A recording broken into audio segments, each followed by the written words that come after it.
सर्वांचं India unlimited इंडिजी news चॅनलमध्ये सगळ्यांचं स्वागत आहे. आता एक आपण अभ्यास सत्र चालू केलेलं आहे.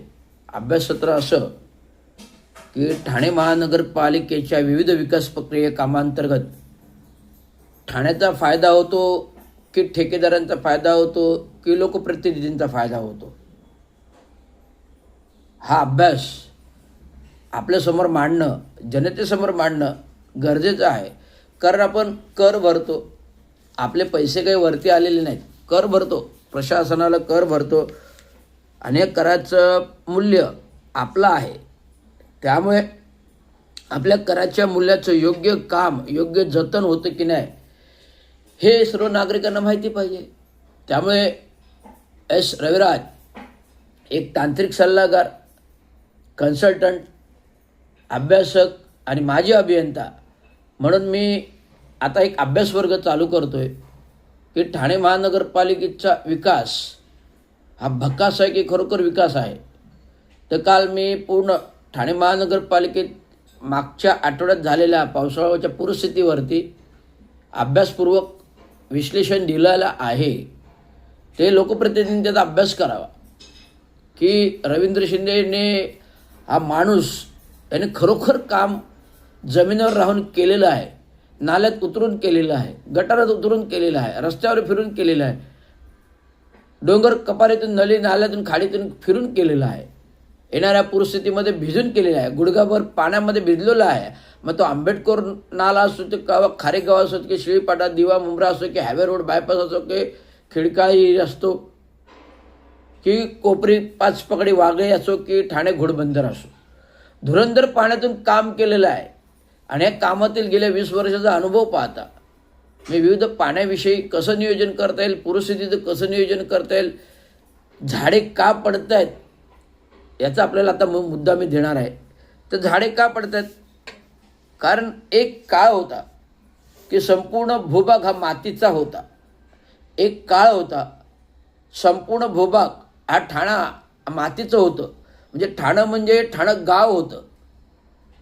ज्यावेळेस माझा जन्म झाला 1965 दादोजी कोंडदेव स्टेडियमच्या झोपडपट्टीमध्ये, जेव्हा मी 5 वर्षाचा झालो, 5 ते 7 वर्ष झालो, मला माहिती आहे ठाणे शहरामध्ये एकही डांबरी रस्ता नव्हता. ठाणे शहरामध्ये एकही डांबरी रस्ता नव्हता. ठाणे शहरामध्ये एकही डांबरी रस्ता नव्हता. केवळ लाल माती, लाल माती आणि लाल माती, हे लाल मातीचं शहर होतं. या लाल मातीच्या शहरात ठाणं मर्यादित गावापुरतं होतं. मग ह्याच्यामध्ये अनेक कोळीवाडे होते, जसं महागिरी कोळीवाडा, चंदनी कोळीवाडा, खाटण रोड, महात्मा फुले नगर, कवा गाव खारेगाव, कवा खारेगाव, राबोडी, टेंबी नाका, स्टेशन परिसर आणि राममारुती रोड, हायवेच्या पलीकडचा भाग. आणि हायवेच्या पलीकडचा भाग तर जंगल होता, सगळ्या इंडस्ट्रीज कंपन्या होत्या. अशा प्रकारे ठाण्याची भौगोलिक स्थिती होती. आणि ठाण्याचे भौगोलिक स्थिती म्हणजे डोंगर पहाडीकडून उतारे येणारे नॅचरल प्रवाह होता, नाले होते, नॅचरल प्रवाह नाले होते. आणि ठाण्यात धुरंधर असं तलावांचं शहर होतं. आणि घोडबंदरचा भाग तेव्हा नव्हताच. घोडबंदर, शिळी, मुंब्रा हे ठाणे महानगरपालिका क्षेत्रात पूर्वी नव्हतंच. ग्रामपंचायत, ग्रामसमित्या, ग्रामपंचायत, नगरपालिका, नगरपरिषद, नगरपालिका ह्याच्यामध्ये ठाणे विभाग शहराला जोडलेलं नव्हतं.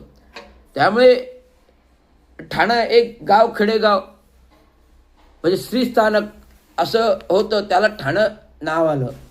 1800 शतक, 18व्या शतकामध्ये 16व्या छत्रपती शिवाजी महाराजांचा काळ, 16व्या शतकातला शिवाजी छत्रपती महाराजांचा काळ, 17व्या शतकातला महात्मा ज्योतिबा फुलेंचा काळ, 16-17च्या आणि 18व्या लोकमान्य टिळकांचा काळ आणि 21व्या शतकातला डॉक्टर बाबासाहेब आंबेडकरांचा काळ. त्या संपूर्ण भौगोलिक इतिहास आणि हिस्ट्री पाहता त्या काळी ठाणं हे 18व्या शतकापासून मूळ बात बसता आलेले. ठाण्यामध्ये जो आता कारागृह आहे हा 18व्या शतकाचा धान्य भंडार आहे. छत्रपती काळापासून एक धान्य भंडार होतं, हे धान्य भंडाराचं कारागृह केलेलं आहे. त्यामुळे कळवा खाडी, पारसिक खाडी, वाशी खाडी, नवी मुंबई खाडी. आता नवी मुंबईत शहर हे आत्ता मला वाटतं 80-90 30 वर्षात डेव्हलप झालेलं शहर आहे. 80व्या दशकापासून 85-85 दशकापासून जेव्हा सिडकोचं नियोजन आलं, सिडकोने हे नवी मुंबई बसवलं. सिडकोने हे नवी मुंबई बसवलं. गणेश नाईकांचं ह्याच्यामध्ये धुरंधर हात आहे नवी मुंबई विकास करण्यामध्ये. तसं ठाणे विकास करण्यामध्ये त्या काळचे सतीशचंद्र प्रधान जे नगराध्यक्ष होऊन गेले, मारुतराव शिंदे, गम कोळी, नारायण कोळी, मी नावं घेतोय, जे जुने जाणते लोक होते, नारायण कोळी, गम कोळी, मारुतराव शिंदे, सतीश प्रधान, चांगो शिंदे, रामभाऊ माळगी, असे दिग्गज नेते ठाणे शहरामध्ये होते. आता धर्मवीरच्या 80-85 दशकानंतर धर्मवीर आले. धर्मवीरांचं मला तर अस्तित्व पण नव्हतं, परंतु धुरंधर काम ह्या नेत्यांनी केले. त्याच्यामध्ये सर्वभौम होते चांगो शिंदे. आणि चांगो शिंदे साधे नव्हते. एक सफाई कामगारांपासून ते कामगार नेत्यापर्यंत पोचणं आणि कुठलाही अभ्यास नसताना अभ्यास असणं. चांगो शिंदे हे सफाई कामगारांपासून ते कामगार नेत्यापर्यंत पोचणं आणि कोणताही अभ्यास नसताना अभ्यास असणं, बौद्धिक पातळीची क्षमता असणं, त्याच्यावर त्याने ठाणं योगदान दिलं. ग्रामपंचायत, नगर परिषदेत, नगरपालिकेपर्यंत वाढविण्यामध्ये चांगो शिंदेने भलं मोठं योजना दिलं. गावखेड्यातून कामगार आणले. मी वारंवार सातत्याने सांगतोय, गावखेड्यातून कामगार आणले, बसवले. दादोजी कोंडे स्टेडियम, जे आत्ता स्टेडियम आपलं स्थित देते, तिथे झोपडपट्टी होती 60च्या दशकामधली. ती 67मध्ये झोपडपट्टी हटवली. काही प्रतिष्ठित मंडळी, त्याच्यामध्ये चांगो शिंदे मुख्यत्वे सहभाग होता, कारण चांगो शिंदेचा भाग होता. कामगार नेता, ते युनियन लीडर, हे काम करताना एक झोपडपट्टी हटवणं फार जिकिरीचं काम आहे. आता तुम्ही झोपडपट्टी हटवायला जा, FSI मागतात. आता तुम्ही झोपडपट्टी हटवायला जा, FSI मागतात, प्लॅन मंजूर करून मागतात, बिल्डिंग मागतात लोक. पण चांगो शिंदेने कधी तसं नाही केलं. झोपडपट्टी एका शब्दाच्या बोलीवर हाकलली, उठवली आणि खाटण रोड, महात्मा फुले नगर, जोशी बेडेकर कॉलेज स्थित झाली. त्या काही जोशी बेडेकर कॉलेजच्या 2च इमारती होत्या, कॉमर्स, आर्ट्स आणि सायन्स. आर्ट्स आणि कॉमर्स आणि सायन्स. आर्ट्स आणि कॉमर्स एका बिल्डिंगमध्ये, सायन्स दुसऱ्या बिल्डिंगमध्ये, अशा 2 इमारती होत्या. आता त्या 2 इमारतीच्या 10 बिल्डिंग झाल्या. खाडीमध्ये, आता खाडीमध्ये सातबाऱ्याची जमीन कुठून आली? कोस्टल रोड आहे. सगळ्या कॉलेजने जमिनी ढापल्या. आता ह्याच्यावर कोण बोलतंय का? तुम्ही डायाभाई, FSI महासभेमध्ये बोलताय. डायाभाईचा 28,000 एकर भूखंडाचा TDR तुम्ही त्याला देताय. तर का देताय TDR? त्याला तांत्रिक कारण आहेत. कारण डायाभाईची जे जमीन होती त्याला उद्यान विभागाचं आरक्षण दिलं. घोडबंदरमध्ये डायाभाईची जी जमीन होती त्याला उद्यान विभागाचं आरक्षण दिलं गेलं. आणि जर उद्यान विभागाचं आरक्षण त्याच्या जमिनीवर टाकलं तर त्याला FSI TDR देणं बंधनकारक आहे ना. मग ते महापालिका करते, हे योग्य तांत्रिक गोष्ट करते, वेगळं नाही करत ना. मग लोकप्रतिनिधी महासभेमध्ये आक्षेप घेण्याचं कारण काय? मी काल पूर्ण इतिहास जाणला. अरे मी अनेक मुद्दे विचारले. अरे डायाभाईला 28,000 एकरचा भूखंड देण्याचं कारण काय? तर म्हणे साहेब, त्याच्यामध्ये तुम्ही चांगला प्रश्न विचारलात. कारणं ही आहेत की डायाभाईची जी जमीन होती घोडबंदरमध्ये, त्याच्यावर गार्डन उद्यान विभागाचं आरक्षण टाकलं गेलं. आणि आरक्षण टाकल्या गेल्यामुळे त्या आरक्षणपोटी त्यांना हा FSI अंतर्गत TDR आपण देतोय. अरे बापरे, ही गोष्ट मला माहीत नव्हती. त्यामुळे जे काही लोकप्रतिनिधींनी सवाल उठवले, मग ते नारायण पवारांनी लक्षवेधी मांडली महासभेमध्ये, त्याला अनेक लोकप्रतिनिधींनी दुजोरा दिला. आणि त्यांनी शिवाय डायाबाईने अवमान याचिका दाखल केली, ती 3 तारखेला झाली. त्याचा निर्णय काय आला ते आत्तापर्यंत माहिती, पण निर्णय त्यांच्या बाजूने झाला असेल अवमान याचिकेचा. कारण महानगरपालिकेला कंपल्शन केलं आहे की तुम्हाला TDR देणे बंधनकारक आहे. म्हणून मी शहर विकासमध्ये गेलो, अभ्यासपूर्वक वाचलं आणि विचारलं प्रश्न. तर साहेब बोले हे असं आहे, कारण की त्याच्या भूखंडावर आरक्षण टाकल्या गेल्यामुळे त्याला आपण TDR देतो डायाबाईला 28,000 एकर. त्यामुळे माझं जो काही कन्फ्युजन होतं ते साफ झालं. जर एखाद्याची जमीन जर एखाद्या आरक्षित ह्याच्यामध्ये जाते, शासन नियुक्त आरक्षणामध्ये जाते उद्यानाच्या, तर त्याला हे पैसे देणे बंधनकारक आहे ना. उद्या माझीही जमीन असेल, माझी बौद्ध धम्मचक्र प्रवर्तनाची मोठी ट्रस्टची जागा आहे, कोस्टल रोडमध्ये येते, कोस्टल झोनमध्ये येते, पण आमच्याकडे MCZMची परवानगी आहे, कोस्टल झोनची परवानगी आहे, बाबांनी घेऊन ठेवलेली आहे. 5 लाख रुपये फी भरून आले दिल्लीला कोस्टल झोनच्या जमिनीसाठी, बाबा भरून आलेला. मग ती अधिकृत जमीन आहे. आणि मागे आम्ही रस्ता रुंदीकरणाला पण जागा दिली. क्रिक रोड रस्ता रुंदीकरण झालं चंद्रशेखरच्या कालावधीमध्ये रस्ता रुंदीकरण झालं तेव्हा आम्ही जागा दिली आहे. आमच्याही भूखंडाची जागा दिली आहे ना. महापालिकेने आम्हाला प्रमाणपत्र नाही दिलं की या जागेच्या बदल्यात तुम्हाला FSI TDR देण्यात येईल म्हणून. का नाही दिलं महानगरपालिकेने FSI TDR? द्यायला पाहिजे ना. एकावर नाही दुसऱ्यावर अन्याय नको ना. हे महानगरपालिकाच भ्रष्टाचाराची महानगरपालिका आहे, बुजबुजपुरी आहे, टक्क्याची महानगरपालिका, हे मी तुम्हाला घोषित केलेलं आहे. त्यामुळे मुद्दा आहे झाडं पडण्याचा. झाडे का पडली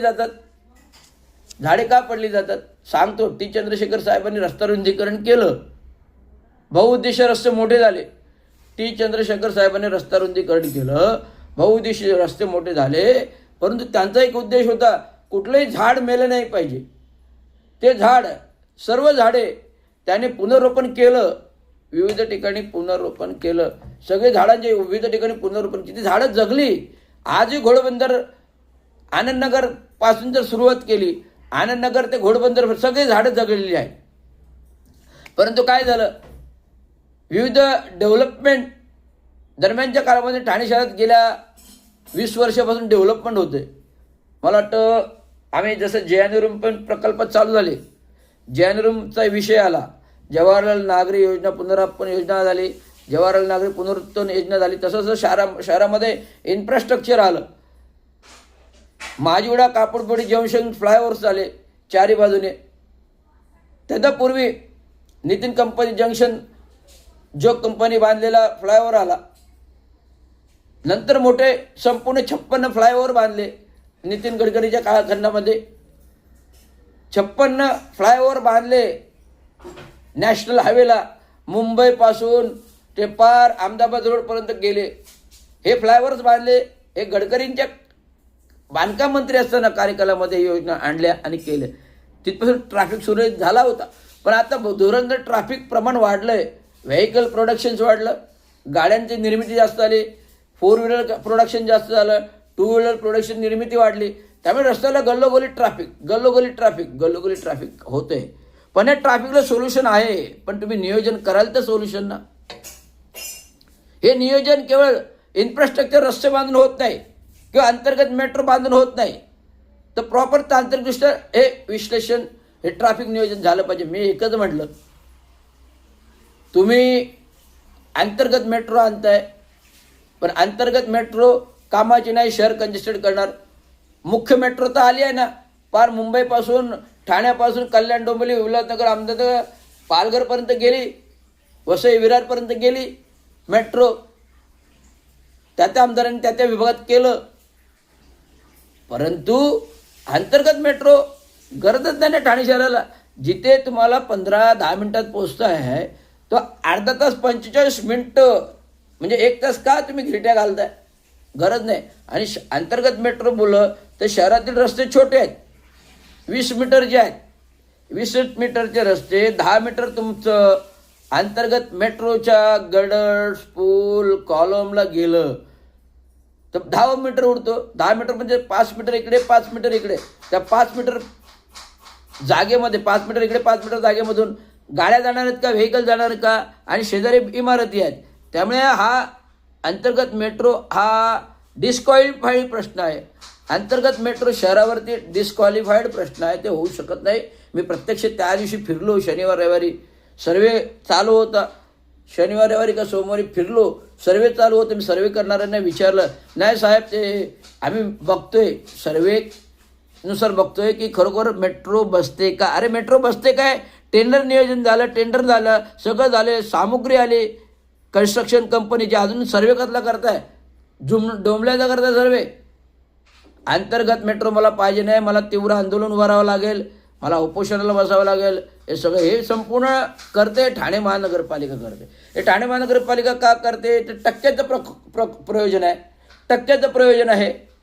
मी काय म्हटलं, अनावश्यक गोष्टी केल्या जातात ठाणे महानगरपालिकेमध्ये, अनावश्यक गोष्टी केल्या जातात ठाणे महानगर, अनावश्यक गोष्टी. परंतु ज्या आवश्यक गोष्टी आहेत जिव्हाळ्याच्या, ज्याच्यामुळे अपघात होतात, दुर्घटना होतात, माणूस मरतो, झाडे केवढी पडली. आता सांगा, जर तुम्ही कॉन्क्रीट रस्ता करताय, ही अशी कॉन्क्रीट रस्ता वेब करताय, तर हा जो कॉन्क्रीट रस्ता करताना हा जो कॉन्क्रीटचा वेब आहे, हा जो कॉन्क्रीटचा वेब आहे आणि त्याच्या पलीकडे फुटपाथ आहे, तर इन बिटवीन दॅट कॉन्क्रीट आणि फुटपाथच्या मध्ये एक मातीचा पट्टा करा, थ्रू आउट मातीचा पट्टा करा, थ्रू आउट मातीचा पट्टा करा ना. थ्रू आउट मातीचा पट्टा काढल्यामुळे झाडांना माती मिळेल, पाणी मिळेल, गवत वाढेल, सगळं काय होईल आणि झाडाला स्ट्रेंथनिंग येईल, झाडांना स्ट्रेंथनिंग येईल. जर तुम्ही हा रोड पूर्णचे पूर्ण कॉन्क्रीट केलं तर झाडांच्या मुळ्या तुटल्या जातात, झाडे नष्ट होतात, झाडांच्या मुळे कमकुवत आपोआप पडतात. जर माणसाचा पाय दुखापत झाली तर माणूस उभा राहू शकतो का? जर माणसाच्या पायाला दुखापत झाली तर माणूस उभा राहू शकत नाही. तर झाडं बिचारा निसर्ग आहे, त्याला पण जीव आहे ना, झाडं निसर्ग आहे, त्याला पण जीव आहे. त्यामुळे जर मुळं कमकुवत झाली तर झाडे पडणार. म्हणून प्रत्येक रस्त्याच्या बाजूला हरित रस्ता, हरित फुटपाथ, हरित रस्ता, हरित फुटपाथ ही योजना महानगरपालिकेने राबवावी. एक सॅम्पल योजना राबविली होती. त्याच्यापूर्व मला वाटतं जसवंत साहेबांच्या कालावधीत हरित रस्ता राबवलेली, ते आमच्या कोरस रोडला केली होती. कोरस रोडला हरित रस्ता म्हणजे कॉन्क्रीट रस्ता प्लस मातीचा पट्टा आणि प्लस फुटपाथ, ह्याला म्हणतात हरित रस्ता. हरित रस्ता म्हणजे कॉन्क्रीट वेब, ड्रायव्हिंग वे, आणि नंतर मातीचा पट्टा, नंतर फुटपाथ, आणि या मातीच्या पट्ट्यामध्ये झाडे. आज ही झाडे जगलेली आहेत. बघा तुम्ही कोरस रोडला या, आमच्या हरित फुटपाथ कसं जगतोय ते बघा. आता ते हरित फुटपाथ काढून कंप्लीट फुटपाथ केले. ह्याच्यामध्ये काय नियोजन आहे? गटर रुंद नाही करत, काय नाही करत, फक्त गटर तोडायचे, फुटपाथ करायचे, का मलिदा घ्यायचे, टक्के घ्यायचे, पैसे घ्यायचे. कुठलं नियोजन काय? कुठलं कोण असं तांत्रिक अधिकारी आहे, सल्लागार आहे महापालिकेचा, तो असं चुकीचं नियोजन देतो? संपूर्ण महापौरांनी माझी नरेश मस्केजी यांनी सगळे फुटपाथवरच्या योजना आणल्या आणि फुटपाथवर स्टॉल दिले. आज चालायला फुटपाथ नाही, चालायला रस्ता नाही. मग आता तुम्ही अंतर्गत मेट्रो आणल्यावर माणूस कुठून चालेल? हा काहीतरी विचार करा ना, सत्सद विवेकबुद्धीचा विचार करा. जेवताना कसं जेवता? हे मटण आहे, हे मच्छी आहे, भाजी आहे, मुळी आहे, कांदे बघून खाता ना. जेवताना रोज कुठल्या भाज्या खाता त्या बघून खाता ना बाजारात. ही भाजी योग्य आहे का, ती भाजी योग्य का, ही भाजी योग्य आहे का? मग तुम्हाला शहराबाबत धोरण का नाही घ्यायचं? कुठेही काय अतिक्रमण, कुठेही काय. काल फ्लेक्सबाबत आलं, हे बघा, बेकायदा बॅनरबाजी, काल बातम्या झालं.